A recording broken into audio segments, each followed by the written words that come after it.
psychology. I have always been interested in psychology and its many fields. Psychology is an academic and applied discipline that involves the scientific study of mental functions and behaviors. Psychology has the immediate goal of understanding individuals and groups by both establishing general principles and researching specific cases. Psychological profiling is also known as criminal profiling or offender profiling. Psychological profiling is the analysis of somebody's behavior and psychological characteristics used specially to identify and target a potential terrorist or a suspect in a criminal investigation. Even though it can be useful, some remain skeptical about its effectiveness. Today, I will be speaking about psychological profiling, its history, those who have researched the topic, its processes, and its usefulness.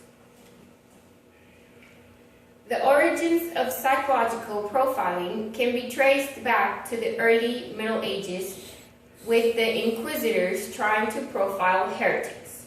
The first offender profile was assembled by detectives of the Metropolitan Police on the personality of Jack the Ripper. Notable profilers include Walter C. Langer, James A. Brussel, Howard D. Tetton, Richard Walter, Robert D. Keppel, John Douglas, Robert Ressler, and David Cantor.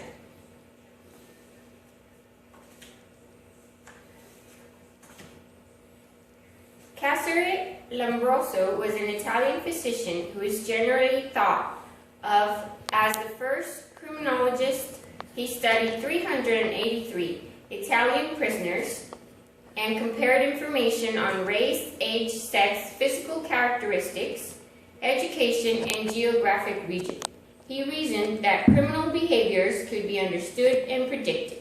In 1876, he published a book called The Criminal Man and suggested there were three types of criminals: born criminal, degenerates, primitive offenders who were lower evolutionary reversions in terms of physical characteristics, insane criminals who suffered from mental and or physical illness and deficiencies, criminaloids, the larger general class of offenders without specific characteristics. They were not afflicted by a recognizable mental disorder, but their mental and emotional makeup predisposed them to criminal behavior. Lombroso felt, based on his research, he could recognize the physical features that he had correlated with criminality, and thus criminology was born. Hans Gustav Adolf Gross was an Austrian jurist and an examining magistrate. He is believed to be the creator of the field of criminalistics and is to the day seen as the father of criminal investigation.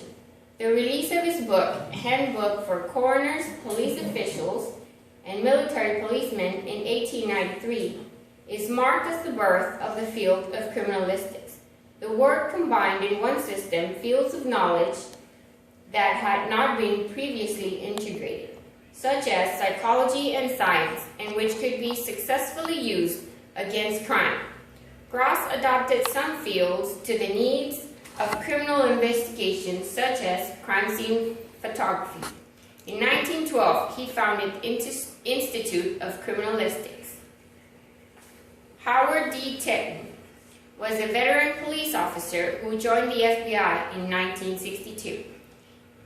He met Dr. Brussel, a psychiatrist who created the profile that led the police to the arrest of the Mad Bomber, and exchanged investigative ideas and psychological strategies in profiling crimes. In 1972, he joined the FBI and Patrick J. Mullaney's team, and the FBI Behavioral Science Unit at Quantico was born. They created a new investigative technique called offender profiling or criminal investigative analysis. A decade later, the technique became more sophisticated and systematic tool known as the Criminal Investigative Analysis Program. Robert D. Keppel and Richard Walter. In 1974, Robert D. Keppel used new methods of psychological profiling to investigate notorious serial killer Ted Bundy and the Green River Killer. Richard Walter was a psychologist in Michigan's notorious prison system. He interviewed over 2,000 prisoners. He was the first to develop a matrix using suspects' pre-crime and post-crime behavior as a tool for investigation. Together, Keppel and Walter created the Hunter Integrated Telemetry System database, which lists characteristics of violent crimes so that common threats can be investigated. John Douglas and Robert Ressler. In 1978, after Howard Tetton left the Behavioral Science Unit, Douglas and Ressler became the pillars of the offender profiling in the FBI. They spent much time in studying convicted sex murderers and interviewing them, creating organized and disorganized typology, which is still used today. Ressler was also responsible for the founding of the National Center for Analysis of Violent Crimes. Now let's discuss the process of creating a profile.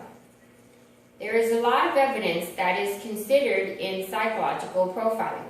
This includes forensic evidence, crime scene characteristics, victim characteristics. No detail is too small.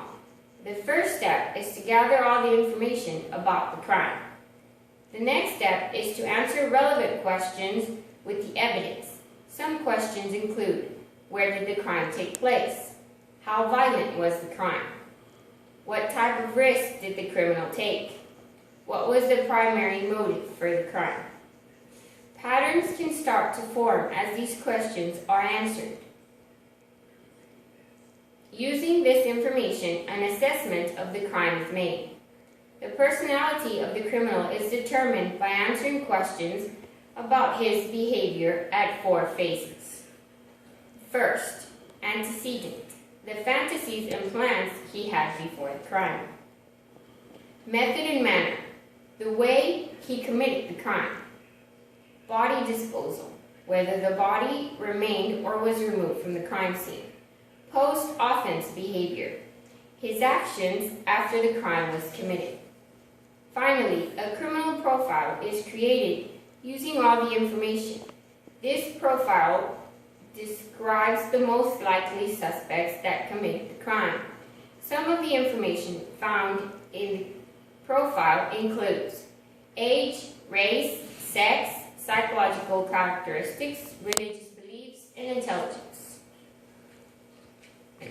Now let's discuss whether psychological profiling is useful or not.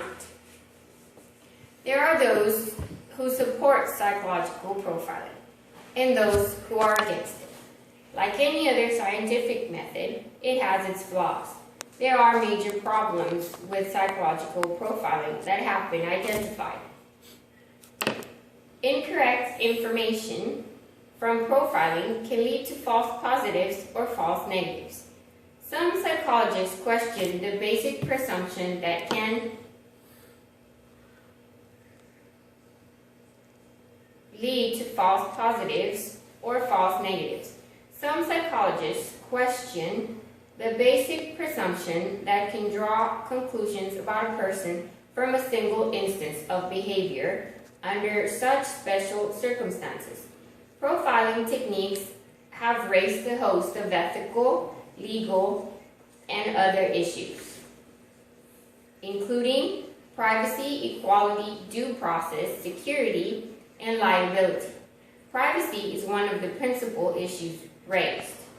Profiling makes it possible for far-reaching monitoring of an individual's behavior and preferences. Profiles may reveal personal or private information about individuals that they might not even be aware of themselves.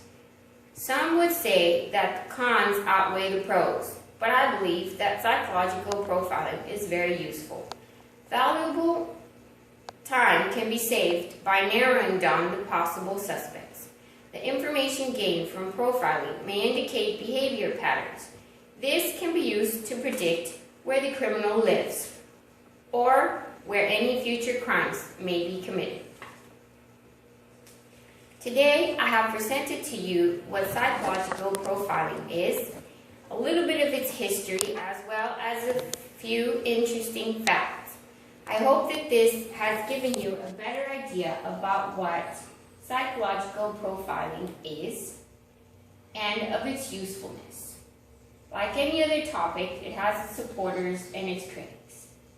I believe this information will help you pick a side on the topic. Thank you for your time and attention.